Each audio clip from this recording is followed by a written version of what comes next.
Hi, welcome to Women in Midlife. I'm Karen. Thank you for coming to my channel where we are going to talk about anything and everything that pertains to women over 50s. So stick around and we'll be back.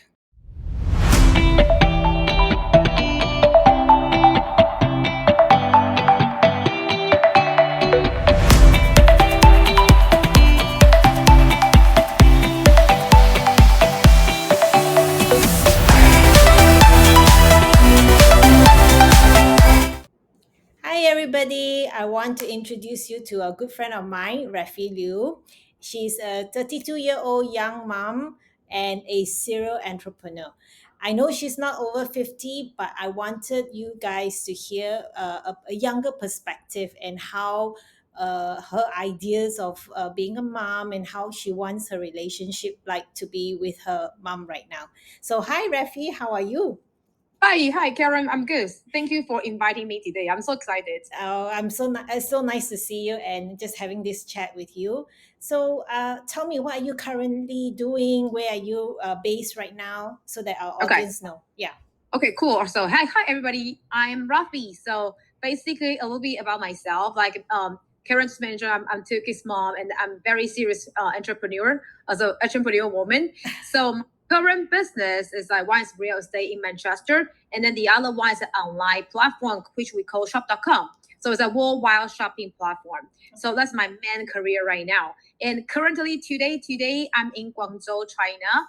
But for most of my time, I'm flying all the way around the world. So that was 3 weeks ago, I was in Taiwan, and I just fly back to Guangzhou 3 weeks ago, and then like right now, staying with my kids, my parents-in-law. So that's Oh, me right now. Yes. okay, great. And I hope things in China they are good. You're taking care of yourselves, and it's not as horrible as the news is playing out to be. Okay, so basically, that I think all the news are the same, but it's like the China government just opened up the door to everybody right now, right now. So it's more about personal, what should I say? Personal 自主管理. Sorry, I speak in Chinese. No Okay, problem. I'm It's trying to okay. say it's like, for example, like even though the government say you can go out right now, but for my family, because we want to protect our like small kids, like my kids just 5 and 3, and also we have elder people at home, so that's why we do our little quarantine by ourselves. We I don't go see. out Yeah. whatsoever. Okay. Yeah. So and I'm sure with your business, myshop.com, you actually have great products that I know that you take for your family and the vitamins that Yes. okay, so that helps a lot. It's important to keep healthy and fight this virus, isn't it? Exactly. Totally. Yeah. Yes. So I wanted to talk to you because I know that you took time out to take care of your father who passed on recently. I don't know if it's convenient to talk to you about this right now, but just want to go through what was that the caregiving part of it and what was your biggest regret and what was the biggest takeaway being a caregiver to your father. Okay, so I'm willing to talk about this topic today. So, like I say, well, with my case is like, okay, so everybody knows ever since from 2019, like the whole world is like with the COVID and then with the quarantine things like that. So back that time, I was in Manchester, UK, and of course my mom there in Taiwan, and then so all of a sudden, I think so. So basically, the 2020, no, the 21, oh, okay, 2021 Yeah. during the Chinese New Year, my mom called me say, your dad got cancer, and then he only have 2 months left. So basically, with me, the relationship with me and with my parents is that we basically FaceTime every single day. Wow, that's Yeah, really good. so I think, well, I don't know. It's like we got so many things we can talk about every single day, even though just daily sharing. For example, because like my sister is in America and I'm in United Kingdom, so with three sides we'll do a video chat every day in a certain time. Oh, Maybe wow. my yeah, and then maybe my sister is cooking or I was like doing something, and then we just chat with each other when my dad's still here, still in this world. And we both noticed that my dad like start to have some stomach issue. Oh. So he start before, he's always like he going to the toilet very very regularly, Okay. and then he tell me he sometimes he just have the 便秘什么意思？便秘怎么说？ You know, like he cannot go to the toilets. Oh, okay. Constipation? Yeah, constipation, correct. Okay. He got constipations, and then sometimes he will have the diarrhea. Okay. So back that time, I was telling him, say, that you know what, you should go to see a doctor, because you from regularly going to toilet, all of a sudden something goes wrong. Right. So something wrong with your instincts. You call instinct, yeah. So, but my dad is a very stubborn person. He hates doctor for his entire life. He thinks doctor is a liar. Doctor is a businessman. Like, all the doctor wants money, money, money. So that's why he doesn't want to, and of course he doesn't take supplement whatsoever. Even though I personally provide very good supplements, Yeah. but he really believes supplements. He doesn't take medicine whatsoever. But so after so he's been like it's this situation for 1 year, and after that, one day he's like his stomach's being super duper hurt. It's very painful. So my mom needs to call 911 and then say into the hospital, and then that's by the time we know he got cancer. Oh. And yeah, so back that time it's only my mom and my mom and then my father, they are in Taiwan, and then both me and my sister, we are overseas. Right. And then thank God I have my own business. So when I know my dad got cancer, the first thing I did is I buy the tickets, fly straight back away. And then I think because of my flying back to Taiwan, I taking care of him, and then all of a sudden, of course, he started to listen to me. All the supplement I gave him, he's like, okay, I will take. Yeah, and of course, with the because he got cancer, so with the cancer you need to do a chemo and everything, and then so basically every 2 weeks we will need to go to the hospital to do a chemo, and then maybe in some certain time, if he's not feeling very well, we will go to stay in the hospital for some days. Right. So thank God my dad stayed more than 1 year, so it's around 1.5 year. Oh, so he was given 2 months, but he ended up staying for a year with you. Oh, yeah, exactly. And then during this whole time, I was with him all the time. Right. I feel like what I learned from my dad is I noticed that with people, okay, that's it. For example, you are my mom or like my dad's age, right? So maybe you guys are very being successful in your career or in your daily life. Yeah. But when all of a sudden when you get sick, like the emotional wise and everything, all of a sudden it's gonna change. Of course. Yeah. So I can understand he's quite stressful. So in the beginning, when he know he got cancer, he also yelled to the doctor, say, "You 王八蛋, you know, you 王八蛋, or how can I get cancer? I'm so healthy, blah blah blah, you know." Right. And then from that stage until when he see me, and then when I be patient with him, talk to him, I go through everything with him, he's been more peaceful. Okay. Yeah, and then I think I feel very very grateful. It's like I will say I am the only one child for this 1 year, 1.5 year. Every single time I go to hospital, I am the only child with my dad all the time. Oh. You will notice with average people, average family, they always hire a nanny from overseas. Most of them are Indonesian. They will come to Taiwan to take care of all elder people. Right. Oh, that's it. Or some of them, they are even like go to see doctor by themselves. Oh. Or some you will see like two very very old people, one grandma, one grandpa, taking each other to see the doctor. Right.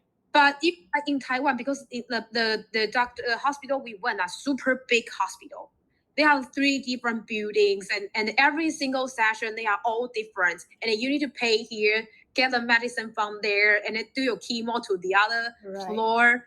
It's not easy for sick people or older people. Yeah. Definitely. Yeah. So I feel like my dad's treatment like all over is very very smoothly because I was there. Yeah, and he's very blessed. He's very blessed to have you, to be able to, you have the position to drop everything because it's your own business and you could be with him. But do you wish that he had checked himself more frequently, because he could have prevented this in a way? Or exactly.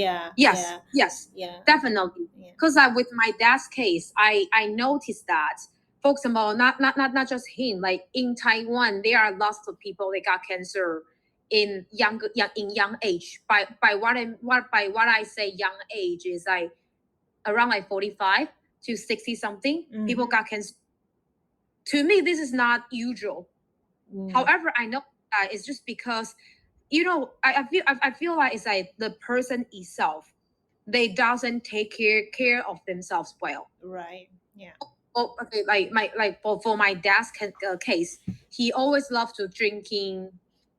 He's not alcoholic, Right. but he loves party with people. So by all means, consuming lots of alcohol, and then he's foodie too. Oh. So he eats so many things without thinking, to be honest. And then he's not regularly like exercise kind of person. He Right. doesn't do exercise. Okay. Yeah, and then so I need to be honest. And he's also smoking. All right. So he got so many. Okay, even though he's a good person, he's funny people, and he's always party with everybody. Everybody loves him because all the okay every places. If you got my dad, it's always laugh. He always make fun with people. He dancing, he's singing like this. Right. But the thing, like, just because he doesn't really care about his health, he doesn't do a body check, he doesn't exercise, or he doesn't really eat healthily, and then it caused this consequence. Yeah, but if you were to have your dad again alive, what would you tell him, so that our audience with parents who may be listening to understand that, because actually there are a lot of elderly people, they have this fear about going to the doctors. They have a serious fear, because the thing about they don't want to go in because they are afraid to get the bad news, so they try to avoid. Don't you agree? And so Yeah, I agree. why would you tell our audience who may have parents, and say, how do we persuade them to say, hey, take better care of yourself? Okay, what I learned for my what I learned from this couple years is I believe one thing: no matter what age you are, by taking care of yourself is the best gift for people you love. Yes. Seriously, I don't care about what you are 30, 20, 18, or okay, don't think about kids, because they just cannot. So my kids cannot take care of themselves. But for people that say after 12, we all should take care of ourselves, no matter physically or mentally. Yeah. Because if we don't take care of ourselves properly, what if something goes wrong with our health? Or no matter it's emotional or physically, in a certain way, we are hurting those people we love. Exactly. And then at the same time, I want to say is please do have belief with all the doctors. Otherwise, with only doctors. Well, I want to say, okay, it's not like we need to be 100% trust all the doctors. Right. Because I need to be honest, not every single doctors, they know lots of things. For example, with the nutrition part, Right. not every doctors, they learn about nutrition. Correct. So they don't really know about nutrition or healthy diets. All they know is to heal your sick. Yeah. But the thing is, like, all their words, we still need to take as like considerations. Of course, and I think that's what we should tell our audience, is that we should trust the doctor, but also trust your gut, and Yes. and actually look for second opinion if you feel that something is not right, because not one doctor is God, and we have to look for a second opinion to make sure that we are getting the best out of it. That is so true. That is so true. That is really something I hope our audience will understand, because that is so important. Yeah. Exactly. Yeah. Totally. That's what I told my mom too. Because Yeah. when Karen just mentioned about with your age, it's so hard for you to go to see a doctor and then listen. Or you worry about all the bad news whatsoever. Yes. It happens to lots of parents, I believe. Correct. Some is my mom. Every single time I told her, so mom, you should go to do a body check. Yeah. She said, no, I don't want to go. I don't need to. I'm like, honey, okay, mom, please trust the doctor. And then the thing is, well, of course, if you check something, if everything is good, perfect, you just maintain it. Right. If something goes wrong, well, at least we know something goes wrong, so we can fix that particular small problem. Yeah. So I have the same problem convincing my parents, because they, to them, first is obviously the fear of spending that kind of money. That's number one. Mm. Number two is they rather not know, because they have this thing that, as if I don't know, it's not gonna happen. Yeah, it happens to Yeah. my parents too. So, yeah. Yes. So now that you have your mom, are you able to convince her to do her annual checks and get her, are you able to convince her? So that was the first part of my conversation with Rafi. The second part will be coming up following week. So have a nice day. Bye.